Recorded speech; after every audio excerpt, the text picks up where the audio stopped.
Andrew Carnegie once said 90% of all millionaires became so through real estate. What's going on, everybody? It's Blandon here again from Mortgage HQ. Welcome to this three-part series to how you can retire through properties. In this second video, I'm going to share with you why properties is one of the fastest, easiest way to $1 million, a little bit about the numbers behind it, and how you can make it a repeatable process. And if you stay till the end, I'm going to share with you one property strategy that I wish I went for when I first started property investing. So how is property the fastest, easiest way to $1 million?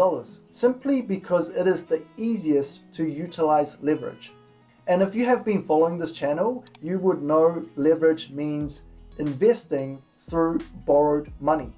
Or in layman's term, borrowing money from the bank and investing it in properties. And property is one asset class that allows you to access bank funding quite easily. Now, if you already own a home and you have $150,000 in value of accessible equity, I'm going to illustrate this on my iPad here.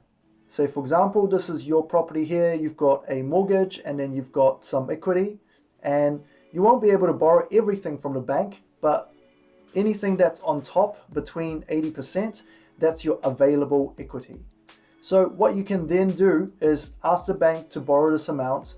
You'll be able to use it as a deposit. And again, because you can use the rental income as a source of income, the bank will lend you the rest of the mortgage. And if this was an 80% loan, you'll be able to borrow another $600,000, allowing you to buy a property that is worth $750K. And in this scenario, if you borrowed a deposit and you borrowed a new mortgage, you're effectively 100% finance. Now, if you want to learn exactly how you can calculate this for your own property, you can check out our video on how to buy another property without any deposit. I'll leave a link in the description below. Now, of course, if you don't have your own property, you can still do this if you have this deposit here. And the great thing about a property is that although you only put in 20% deposit, you would get 100% of the capital gains. So to illustrate this, what it means is you have only put in a $150K deposit and you bought a $750K house. And let's just pretend this is a 6% yield. So on year one, based on a 6% return, you would gain $45,000 in capital gains. And you only put in $150,000, so this is almost like 30% return.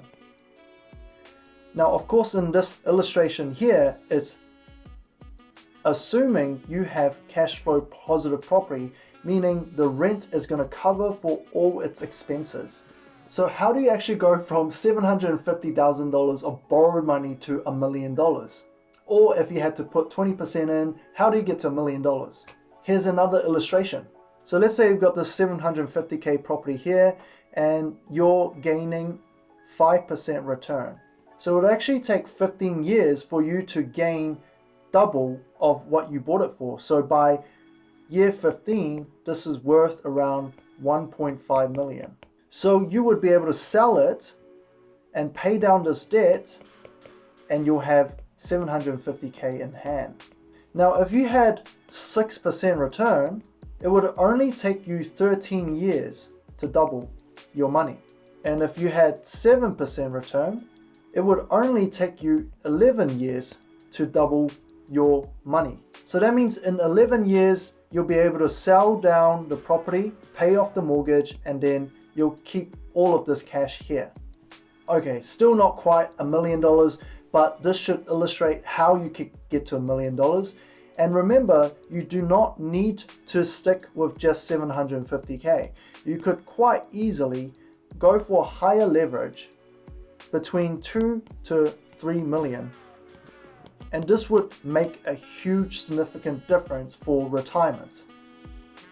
Because if you apply the same percentage to 2 to 3 million borrowed money, the principal are exactly the same. It will take 11 years if you get 7% return, 6% it will be 13 years, and 5% return will take 15 years.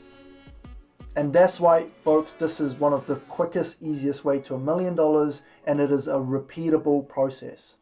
And as always, if you learned something, please smash the like button for the YouTube algorithm. It's going to help our channel immensely. And as promised, what would I actually buy if I can go back in time and start my property journey all over again? So for someone starting out, usually they might start off with a lower capital position, but they still be able to borrow $600,000-$700,000 from the bank quite easily.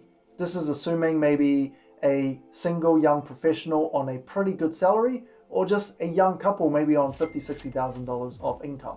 So it's quite important that the first property is focused on capital gains and gaining instant equity if possible, meaning you buy the property undervalued and you're getting some equity on the way in.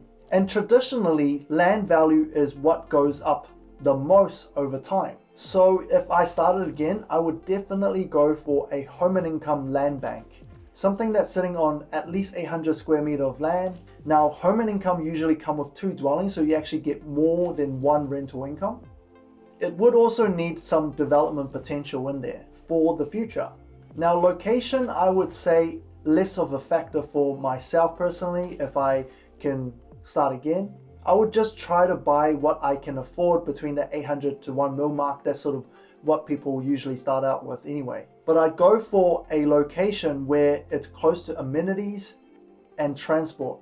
So 800,000 to 1 million, it's the outskirts of up north and down south of Auckland. You can still sort of achieve that figure.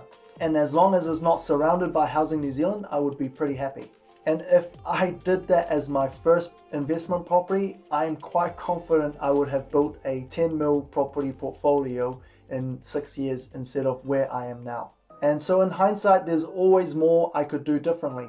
And I enjoy helping you guys not having to make the same mistakes. If you're interested in learning everything that I've learned through experience in my journey and from clients who are top tier investors, then check out the Property Formula Workshop on my website, where I share with you all of the principles that I've learned and apply them to build my $7 million portfolio in just 6 years. I'll leave a link in the description below. I'll see you guys in the next video.